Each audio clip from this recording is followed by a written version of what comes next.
On August 21, 2013, chemical weapons were used in the Syrian conflict yet again.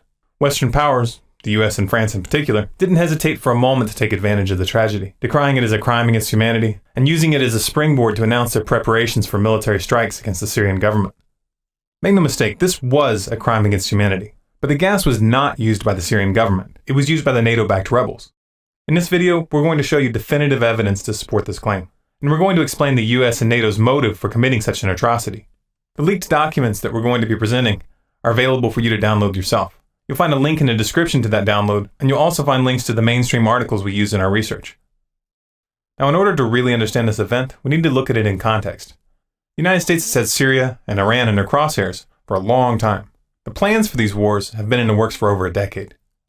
About 10 days after 9/11, I went through the Pentagon and I saw Secretary Rumsfeld and Deputy Secretary Wolfowitz. I went downstairs just to say hello to some of the people on the Joint Staff who used to work for me, and one of the generals called me and he said, "Sir, you got to come in. You got to come in and talk to me a second." I said, "Well, you're too busy." He said, "No." He says, "We've made the decision. We're going to war with Iraq."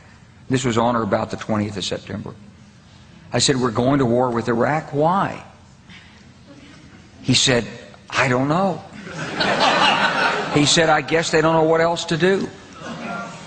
So I said, "Well, did they find some information connecting Saddam to Al-Qaeda?" He said, No. He says, "There's nothing new that way. They just made the decision to go to war with Iraq." He said, "I guess it's like we don't know what to do about terrorists, but we've got a good military and we can take down governments." And he said, "I guess if the only tool you have is a hammer, every problem has to look like a nail."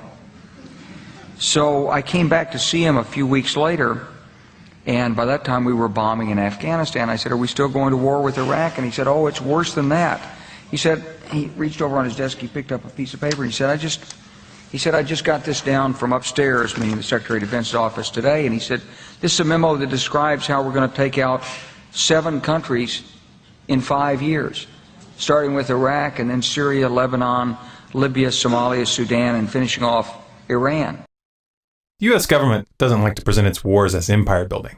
They prefer to paint themselves as defenders of democracy and human rights. To accomplish this little public relations sleight of hand, they've proven time and time again that they're willing to flat out make stuff up, and they're willing to kill thousands of people to advance their political objectives. We saw a blatant example of this in the Iraq War, where they tried accusing Saddam of still harboring the chemical weapons that the US had provided him in his war against Iran. Even back in the 80s, the US was trying to take out the Iranians. They didn't like the fact that their puppet, the Shah, had been ousted in 1979. And as Wesley Clark pointed out, the end game is still Iran. For a long time, they tried going after Iran directly by accusing them of building nuclear weapons. But this line of worn-out propaganda fell apart when elements within the CIA and Mossad came forward stating that there was no evidence that Iran even intended to build such a weapon. You can only cry wolf so many times before people start rolling their eyes. So these chicken hawk neocons switched their strategy and decided to go after Syria to get to Iran. They know that Syria and Iran have a mutual defense agreement, and if NATO forces enter Syria, Iran will be drawn into the fight.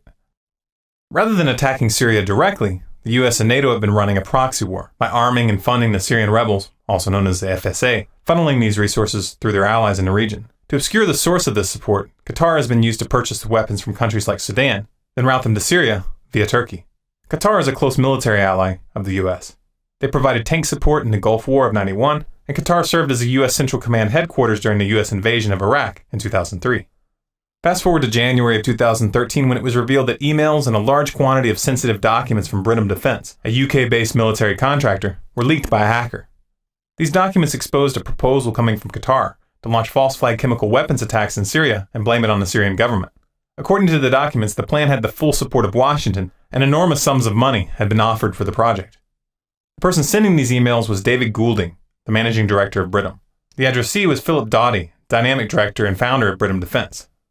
By accessing the servers, the hacker was able to obtain the scans of Doughty's passport, resume, as well as the passports of the Ukrainian operatives that the email suggested should be used to carry out the attack. The leak also included hundreds of other documents containing detailed financial and operational information for Brenham Defense, including scores of signed contracts, weekly assessments, and incident reports for projects in multiple countries. Among these were details regarding a contract with Saudi Arabia to help prepare their forces for a war with Iran.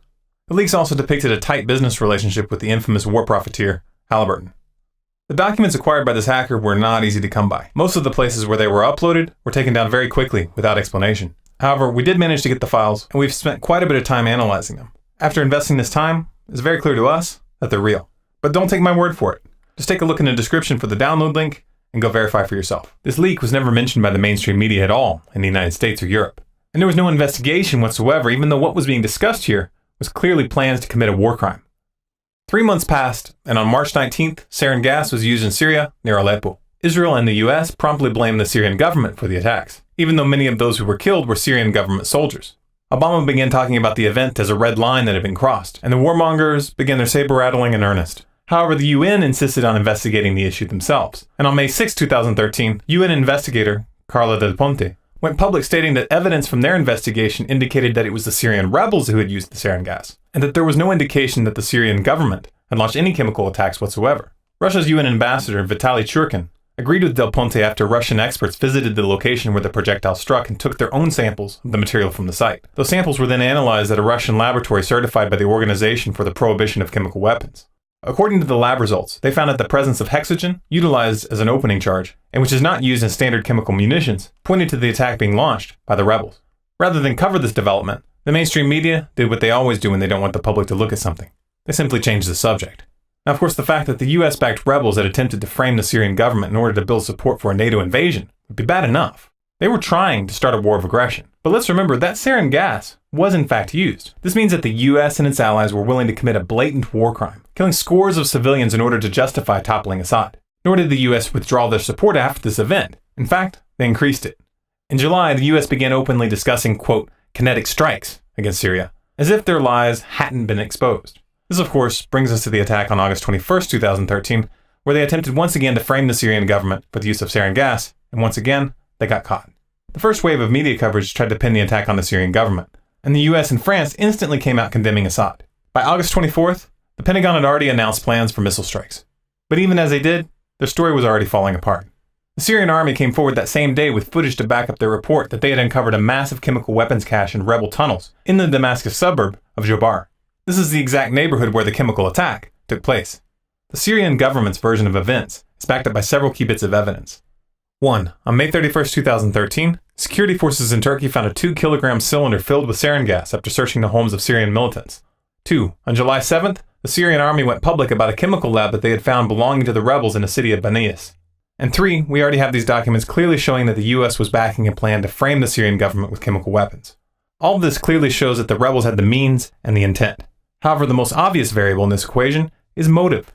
The only parties that benefit from launching this attack are the Syrian rebels, the US, and its NATO allies.